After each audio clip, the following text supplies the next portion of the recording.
Мы продолжаем беседу у камина, и сегодняшний наш гость – режиссер, педагог, публицист Ирина Аркадьевна Дегтярева. Здравствуйте, Ирина Аркадьевна. Здравствуйте. Мы давно с вами не виделись, и я думаю, нам есть что обсудить. Да. Вас многие знают как человека, что называется, раненого своим ремеслом. И, на мой взгляд, это тот случай, когда желать заживления раны не хочется. Вот в связи с этим поделитесь в настоящее время, на что тратите свои творческие силы, какие замыслы вынашиваете? Замыслы не вынашиваю, надо бы все, что в ежедневнике записано, успевать делать. Ну, я делаю 2 таких больших очень культурологических исследования. Они большие очень, забирают очень много времени, которым конца края не видно. Вот. Наступает у нас год культуры, с этим тоже связано несколько больших проектов, как это говорится сейчас. Ну и надо еще когда-то успевать писать. Вот суета такая. Хотелось бы, чтобы было побольше времени на нормальную такую исследовательскую, спокойную работу. Пока не получается. Сегодня мы с вами будем говорить, конечно же, о культуре в целом, но и о культурной среде нашего города. И начать хочу с события, которое, я уверен, не осталось без вашего внимания. 2 октября президент Владимир Путин провел заседание Совета по культуре. Совет был посвящен формированию государственной культурной политики. На мой взгляд, несколько положений, озвученных участниками Совета, заслуживают внимания. Вот основные из них. Культура должна стать главным фундаментом сбережения российского народа. Культура начинается с образования. Культура не должна быть сферой услуг и развлечений. Разделяете ли вы эти утверждения? И насколько они актуальны для нашего города? Ну, вот второе, категорически не разделяю. Что культура начинается с образования? Конечно. Она иногда там благополучно погибает, что показывает жизнь. Но вот первый тезис про сбережение народа, мне все-таки кажется, это все-таки слова, как часто повторяют режиссерам, когда их обучают, это все литература. И не побуждение к действию, и не декларация какого-то правила, и не рамки какого-то общественного договора. Я думаю, что наш народ будет сберегать категорическая перемена во взаимоотношениях. Вот всех со всеми. Сограждан, горожан, земляков, соседей, родителей с детьми, педагогов с воспитанниками. Вот это будет сберегать наш народ, потому что мы как-то живем в таком, во всеобщем поле неуважения друг к другу. Это, конечно, следствие проблем с культурой, но надо как-то вот это все начинать пересматривать, мне кажется. Но проблема в том, что это очень долгая поступательная работа. Вообще культура – дело медленное. Цивилизация спешит ускориться, модернизироваться, а культура сохраняет темп, потому что надо сидеть в библиотеке, надо изучать то, что уже накоплено, и надо делать какие-то творческие усилия для того, чтобы что-то найти и сформулировать. А это же на бегу не сделаешь. И этот процесс никогда не модернизируется. Поэтому, это красиво звучит, сбережение народа. Ну как? Обычно режиссер говорит, как это сыграть? А если это вот не сыграть вот сейчас, то есть артист это не сможет воплотить сию же минуту на сцене, но хотя бы попробовать. Значит, это вот такие облака прекрасных слов. То есть, на ваш взгляд, стратегия пока что сформулирована, что делать, а как тактика до конца еще не определена? Мне кажется, и стратегия не сформулирована. А что? А что вот нам делать? Что? Какие у нас появились вот такие цели, куда мы повернулись и хотя бы начали уже шнурки завязывать в этом направлении? Но один из тезисов, на мой взгляд, все-таки он является принципиальным, который был озвучен. То, что культура – это все-таки не сфера развлечений. Ну, тут я категорически согласна, я по этому поводу И это просто уже ругаюсь какой-то много лет. шаг вперед. По крайней мере, мы Соглашусь, для да. себя поняли, в каком направлении нам нужно двигаться. Я порадовалась вот этому как раз предложению разделить досуг и культуру, потому что я об этом говорю много лет. Это большая проблема. По поводу формулировок, понятий, терминов, мне одно определение культуры понравилось своей краткостью и емкостью. Григорий Померанц в свое время написал, что культура – это путь к пониманию. Ну, это тоже так красиво. А как объясните вы вот пятикласснику про путь к пониманию? То есть это система ценностей, которая позволяет и себя идентифицировать, А как вы объясните пятикласснику идентифицировать? которая помогает понимать других, И себя. отличных И себя, от нас прежде людей. всего. Хорошо, Потому что- а если говорить о следствиях, не о следствиях, о причинах сегодняшнего положения в культуре, может ли она заключаться в одном мнении, я процитирую. Мнение, что Россия страна некультурная, имело свои основания. Ведь сверху донизу Россия не воспитана в том, в чем воспитание необходимо, а именно в свободе. Ой, Зинаида Гиппиус. я, конечно, Зинаиду Николаевну очень люблю. И это все-таки, понимаете, Свобода здесь имеется в виду, я убежден, как ответственность в первую очередь. Не вседозволенность, а именно ответственность за себя, за свои поступки, за свою жизнь. это все-таки такое философствование в башне из слоновой кости, к чему Зинаида Николаевна была склонна. Ну и, в общем-то, и удалиться в эту башню у нее тоже были основания, надо сказать. Про некультурность это разговор очень сложный. Понимаете, мы можем говорить, что у человека нет каких-то вот внешних признаков культуры, а я бы иногда это могла, вот, например, простить, если у человека есть внутренняя осторожность. Ну, это как, вот помните, в одной из первых бесед Лотман говорил, интеллигенция от интеллигентности отстоит. То есть и принадлежность к вот этой прослойке совсем не гарантирует вот этого внутреннего духовного свойства. То же самое с культурой. Возвращаясь к нашему президенту, который за предыдущий месяц дважды обращал внимание чиновников на уникальный капитал, который есть у всех городов. Президент имел в виду неравнодушных творческих людей, чей потенциал необходимо использовать. Как вы думаете, это был сигнал чиновникам? И что этот посыл, этот месседж может означать? Сигнал все-таки всегда формулируется внятно, точно и четко. Давайте делать то-то. На мой взгляд, здесь достаточно точно было сказано, что, уважаемые чиновники, обратите внимание Они, на людей, они на ваш сделают, ресурс.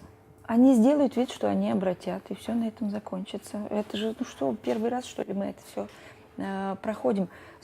Смотрите, мы вот на круглом столе, сколько времени прошло? Год. Тем не менее, импульс первого лица в государстве, он все-таки на чем-то основывается. По крайней мере, на высшем уровне власти уже пришли к этому пониманию. Сейчас важно сделать так, чтобы внизу это тоже осознали. Мне кажется, вот это обращение к культуре, у меня такое грустное подозрение, мне это напоминает одну ситуацию. Вот когда в самом начале войны совсем-совсем катастрофическое ощущение беды, с которой невозможно справиться, нахлынуло,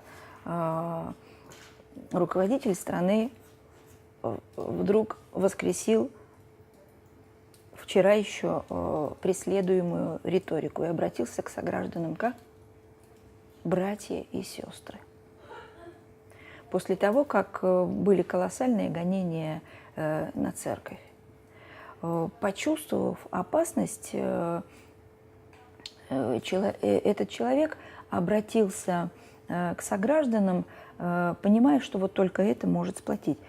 Может быть, это кликушество, но у меня есть ощущение, что сегодня вот обращение к культуре связано ровно с таким же ощущением катастрофы.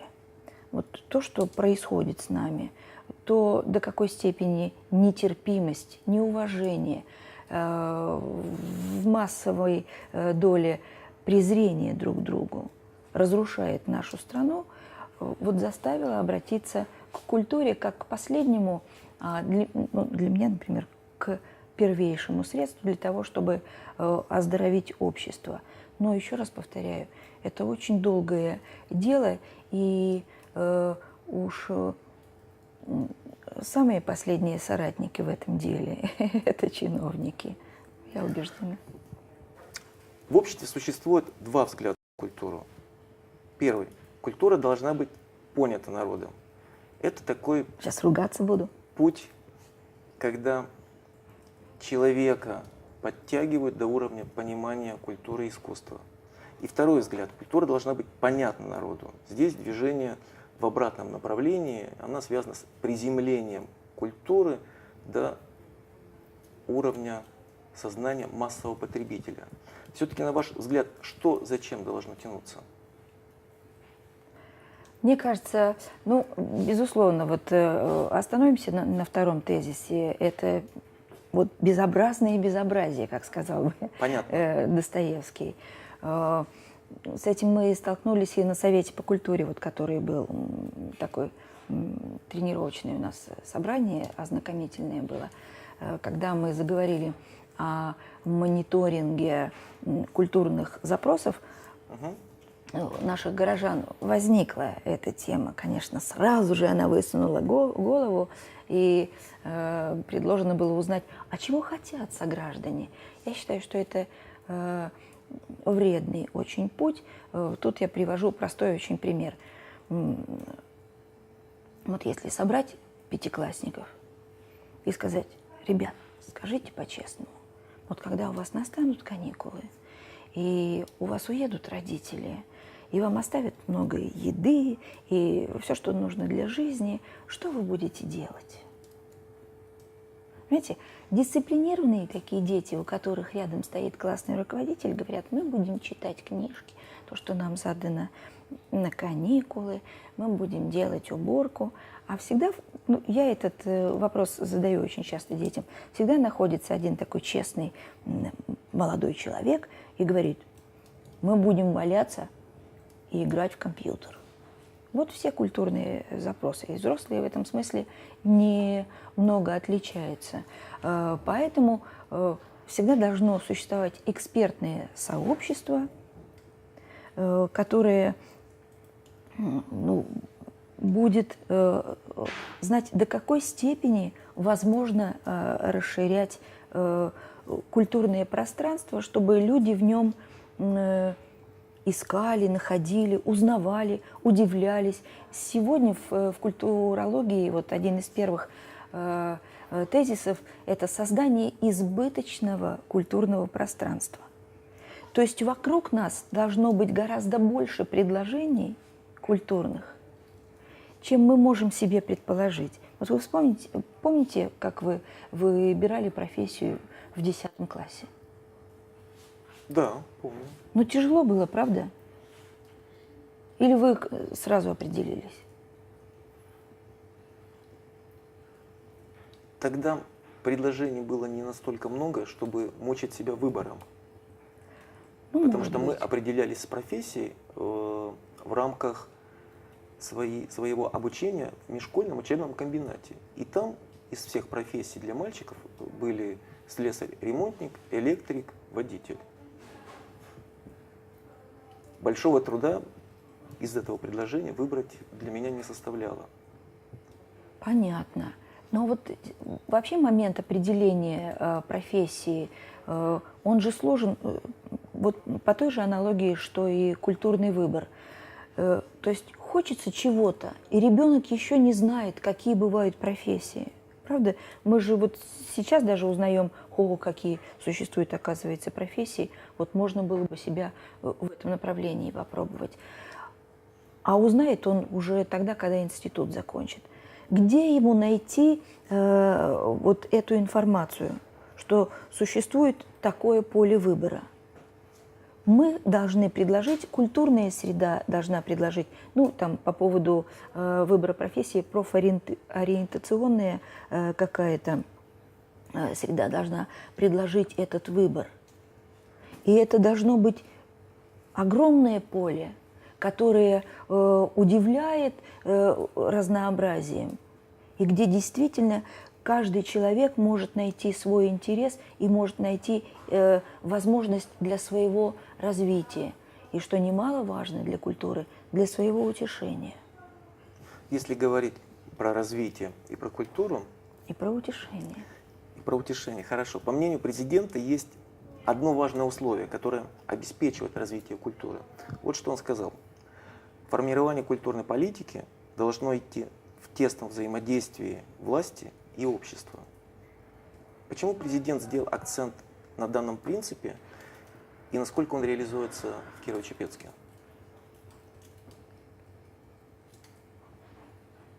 Ну вот как вы считаете, как можно реализовать этот посыл? Он, конечно, хороший. Я, как вот рядовой гражданин, я хотела бы, чтобы власть находилась в диалоге с обществом. Ну как устроить этот диалог? Вот прикладно. На мой взгляд, это самое простое. Это не требует никаких материальных ресурсов. Ну как, вот скажите Это мне. требует единственного желания. Как организовать взаимодействие? Одна из самых распространенных форм взаимодействия – это общение. То есть власть должна общаться с теми людьми, Где? которые сегодня определяют культурную политику на уровне нашего города, в муниципалитете. Где общаться? Мест достаточное количество. Ну вот какой формат мы выберем? Круглый стол, да? Любой там, круглый стол, совещания, неформальные какие-то встречи. А теперь вспоминайте, чем это обычно заканчивается. Вот если мы вспомним любой тематический круглый стол, у нас уж по какому роду деятельности их только не проходило. Да, власть приходит. Но кого она собирает? Она собирает руководителей предприятий. То есть власть собирает в каком-то формате встречу и беседует сама с собой.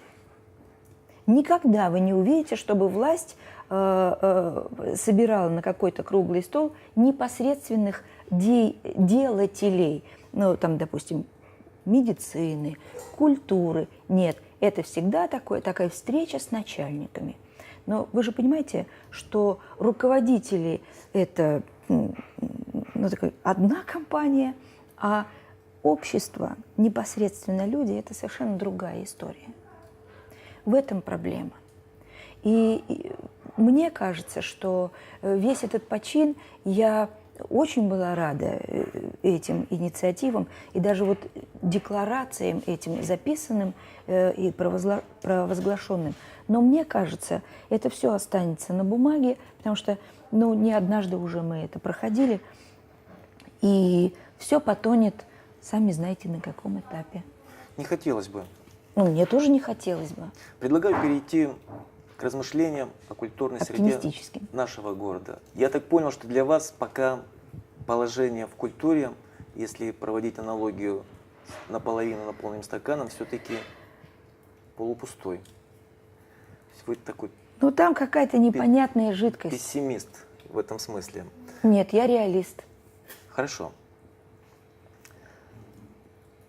К размышлениям о культурной среде Кирово-Чепецка. Давайте.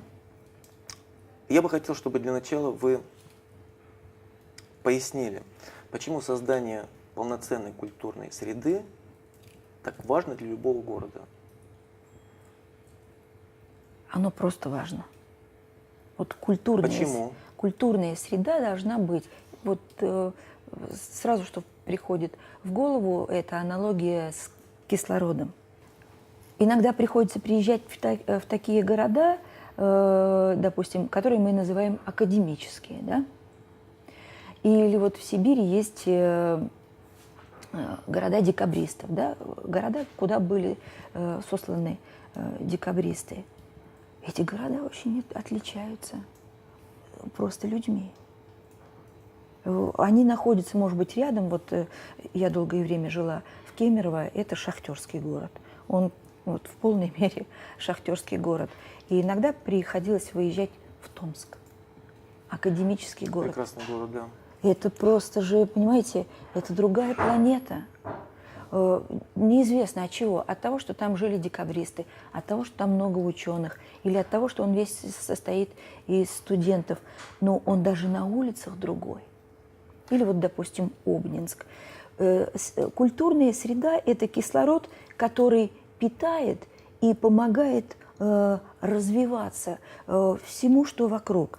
То есть вот культурологи говорят, если мы возьмем город, где есть театр, и город, где нет театра, они уже по уровню мышления, по уровню свободы, по глубине понимания мира будут категорически различаться.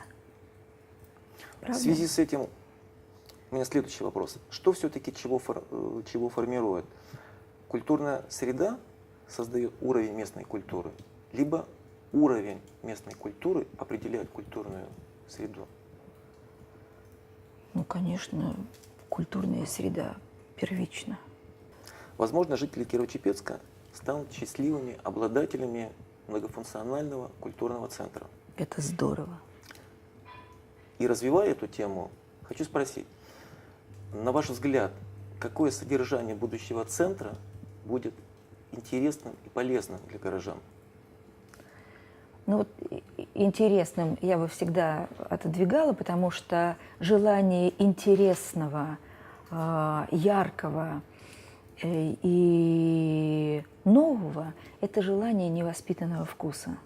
Тем не менее, интерес является одним из самых сильных мотивов в действиях людей. Но если мы говорим о культуре, мы должны работать над мотивировками и искать вот эту середину, которую культура всегда успешно находила между полезным и интересным. Ну, хорошо, вот на ваш взгляд, как специалиста в области культуры, скажите, какие там направления работы должны присутствовать, либо какие-то студии, кружки, чем будущий культурный центр мог бы быть наполнен? Ну, мне кажется, что кружки, может быть, это не совсем уже сегодняшние. Это условное название. Но вопрос, я не уверена в этом. Это, может быть, и должны быть кружки. Но это должно быть какое-то очень пестрое поле, как сейчас говорят вот, московские культурологи. Это должно быть такое городское место силы. Как, вот такое место, каким была когда-то дружба. Ну вот конкретно, Ирина Аркадьевна, место силы, что она должна Я сейчас вам содержать всё в расскажу. себе, эта Это- площадка, это место силы? Это должно быть такое поле с разными уютными уголками, куда могут приходить люди, во-первых, всех возрастов, где они будут перемешиваться обязательно, чтобы не было никаких этих, как они называются, сегрегаций возрастных. Тут молодежь, там дети, а здесь, значит, клуб ветеранов. Здесь должны люди объединяться по интересам. Они что-то должны изучать. Как вот в больших городах развивается же идея эдютеймента, обучения на досуге. У нас как-то никто этим пока не заинтересовывается. Где люди смогут работать на какой-то аппаратуре, которой нет у них дома. Ну, допустим, там монтажная какая-то телевизионная аппаратура, может быть, там музыкальная какая-то аппаратура, еще что-то, ну, просто компьютеры, да, не у всех они есть. И, конечно же, там должны быть какие-то места по видам искусств, обязательно. Мы должны обязательно помнить, что мы живем в городе, где нет ни художественного музея, ни кинотеатра, ни театра. Может быть, полноценного кинотеатра нет, Нет, но вот место просто, для если мы просмотра говорим фильма о всё-таки. культуре, мы должны признаться, кинотеатра нет, театра нет. Есть приспособленные вещи, но это все приспособленные вещи, потому что настоящего нет. Так ведь? И если мы вменяемые люди, если мы хотим, чтобы какое-то движение было, мы должны признаться, нет театра, нет кинотеатра, нет музея. Все остальное это такие самодеятельные попытки что-то заменить. И новый культурный центр должен в первую очередь помочь нам ликвидировать вот эти пробелы.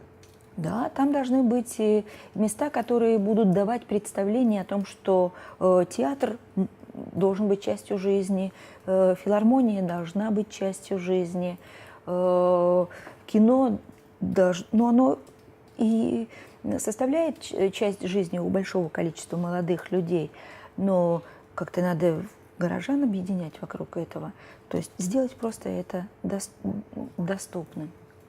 Я хочу сейчас сказать о больном. В нашем городе, к сожалению, только ленивый не говорит о причинах, почему нужно уезжать из Кирово-Чепецка. О больном. Вот на ваш взгляд, какие мотивы могли бы, наоборот, привлечь людей для жизни в нашем городе? Прежде всего, необходимо категорически сменить вот какую-то политику двойных стандартов в смысле жительства в нашем городе.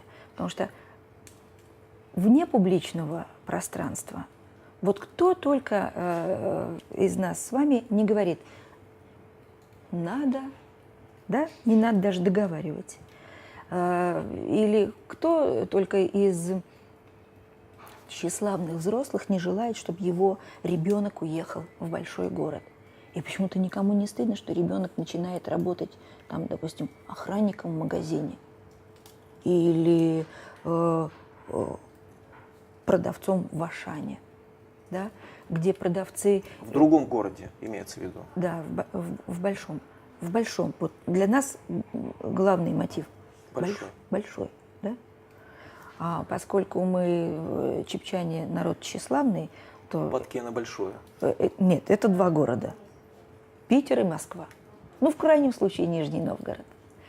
И почему-то никто не задумывается, что есть масса дел, профессий и ситуаций, когда человек вполне себе может вырасти, построить семью, найти профессию и стать счастливым и реализовавшимся, не люблю я это слово, состоявшимся в жизни вот здесь, в родном городе. Ну, понятно, что хочется, но ведь надо быть честным, большинство отъезжающих уезжают не за обилием информации, не за ростом в профессии. Ну, хотя есть такие профессии, для которых надо уезжать. Уезжают за удовольствием, за удовольствиями, да? Там больше денег, там скорее можно устроить жизнь, там проще наладить быт и так далее. Все-таки хотелось бы услышать, Ирина Аркадьевна, ваши мотивы, с помощью которых мы бы могли пропагандировать жизнь в Кирово-Чепецке. Вот какие ресурсы все-таки у нас еще остались? Не пропагандировать, а объяснять, что человек... Убеждать хорошо молодых людей. Нет, просто им это надо просто рассказать. Они-то пока знают, что...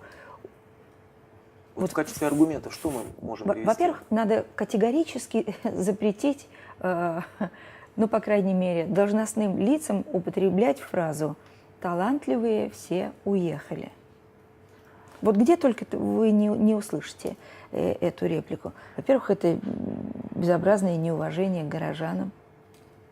Во-вторых, это просто непонимание ситуации. Уехали самые проворные.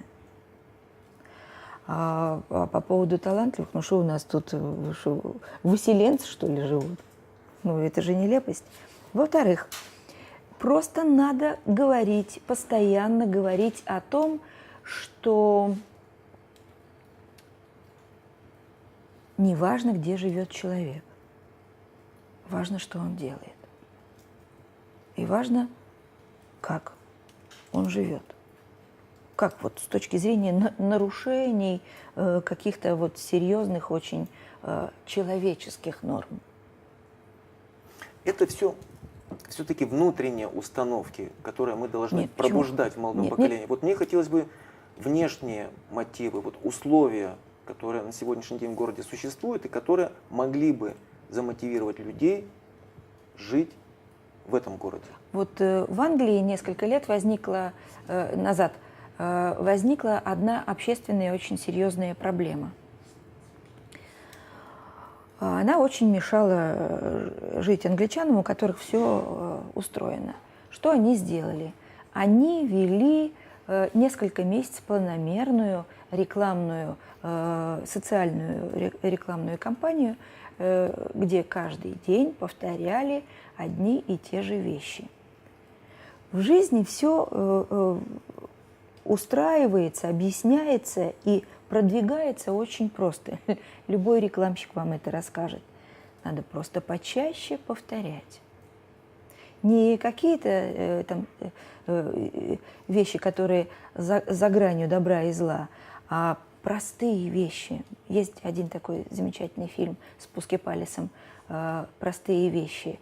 Вот мне кажется, эта тема очень актуальна для сегодняшнего дня. Надо перестать бежать за шикарным, роскошным, гламурным, эффектным и так далее. Надо возвращаться к простым вещам и говорить о простых вещах. То есть повторять молодым людям, что такое хорошо и что такое плохо. А то получается, понимаете, мы где-то там на задворках нашего подсознания, ну, как бы понимаем, надо любить свою родину. И вот эта вот фразочка «свою малую родину». Ну, почему в ментальном-то пространстве мы этого просто не формулируем? Почему мы не показываем обычных, не люблю это слово, закавычиваю его, обычных людей, которые прожили здесь, рядом с нами, замечательную жизнь, которые не фотографировали Филиппа Киркорова и не съездили там в какую-то страну и не сфотографировались с мимо проходящим Бандерасом, а вырастили, допустим, двух каких-то вот замечательных сыновей или являются отличными дедушками и верными супругами. Ну, почему об этом не говорить-то? И если мы будем, ну, во-первых, показывать такие примеры, и что очень важно, находить живые слова для этого, И если мы будем демонстрировать то, что уважение за последовательный, долгий, планомерный труд воздается, тогда молодые люди будут оставаться. Следующий вопрос. Как вы относитесь к праздникам Хэллоуин? Плохо. Э, Рука тянется к Маузеру у меня. Почему спросил? Потому что, к сожалению, на мой взгляд, сегодня это стало уже частью городской культурной политики. Почему говорил об этом? Потому что на днях буквально данный праздник проводился в одном из дворцов культуры нашего города. Ой, я даже подозреваю, в каком. Вот на ваш взгляд, это следствие чего? Невежества организаторов Конечно. данных праздников? Прежде всего. Либо это такой целенаправленный бунт против наших традиционных устоев, и, если хотите, духовных скреп? О чем вы говорите? Ну, каких устоев? И по этому поводу никто даже Банальное невежество. даже не заморачивается по этому поводу. Нет, я считаю, что это такое абсолютное манкуртство. То есть это абсолютное отсутствие своей кровной памяти. Это демонстрация отсутствия культурных прививок. Вот как раз. И эта проблема занимает меня больше 10 лет уже.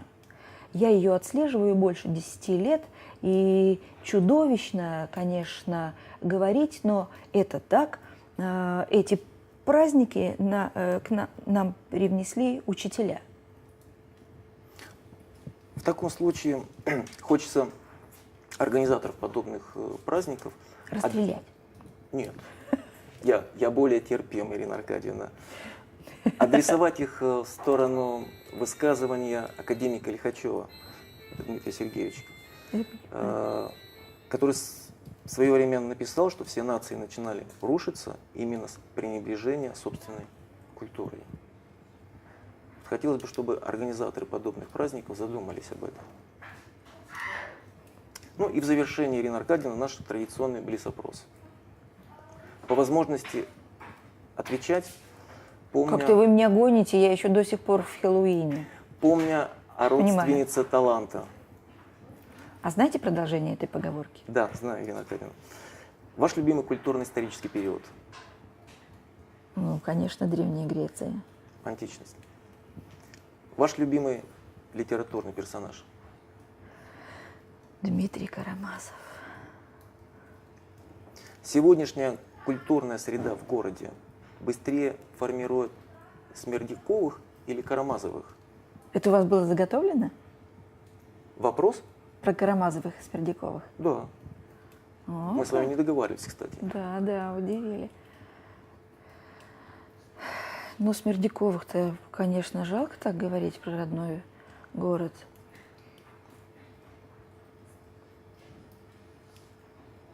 Хорошо. Нет, все-таки, понимаете, ужас в том, что она не формирует поле, которое коррелирует с Достоевским. Вот так я бы сказала. Политкорректно. Ваши любимые поэты? Пастернак, Маяковский. Какие качества больше всего цените в мужчинах? Ум. Чего вам не хватает в Кирово-Чепецке? Да не буду я говорить. Ваша Или форма... сказать. Не хватает интеллектуального общения. Просто вот душит это. Ваша формула счастья? Делай, что должно, и будь, что будет. Это были размышления о городе и о себе Ирины Аркадьевны Дегтяревой. Удачи вам!